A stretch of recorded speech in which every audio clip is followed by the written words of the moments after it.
राज्यभरामध्ये मुसळधार पाऊस जो आहे तो गेल्या 3 दिवसांपासून पडतोय।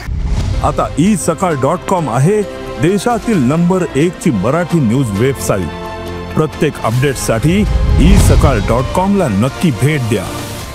त्याचबरोबर बदलापूरमध्ये आपण जर पाहिलं तर मुसळधार पाऊस पडतोय आणि त्यामुळे उल्हास नदी जी आहे ती आता आपण पाहू शकतो। उल्हास नदी जी आहे ती याची पातळी जी आहे ती आता वाढायला सुरुवात झालेली आहे। या ठिकाणी आपण जर पाहिलं तर नदी जी आहे ती या ठिकाणी पूर्ण वाढलेली पाहायला मिळते।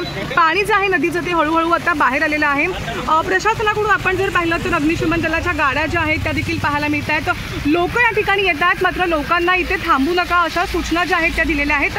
सध्या जर पाहिलं तर मुसळधार पाऊस सुरू आहे आणि या पावसामुळे हळूहळू उल्हास नदी जी आहे ती खरं तर इशारा पातळीवरती आता यायला सुरुवात झालेली आहे। पण लोकांना सूचना केल्या जात आहेत जर पाऊस आणखीन वाढत राहिला तर कदाचित अशाच पद्धतीनं पूर जो आहे तो उल्हास नदीला येऊ शकतो आणि त्यामुळे इथलं जनजीवन जे आहे ते विस्कळीत होऊ शकतो। आणि सध्या आपण जर पाहिलं तर सगळ्याच लोकांना, जे नागरिक या ठिकाणी आहेत नदीच्या बाजूला राहतात, या सगळ्या नागरिकांना ज्या आहेत त्या सूचना केलेल्या आहेत की यांनी नदीजवळ जे आहे ते येऊ नये।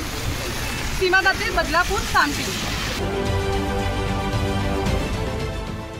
देश विदेशातील प्रत्येक घडामोडींचे लाईव्ह अपडेट मिळवण्यासाठी आता साम टीव्हीच्या सर्व सोशल मीडिया प्लॅटफॉर्मला लाईक, फॉलो आणि सबस्क्राईब करा।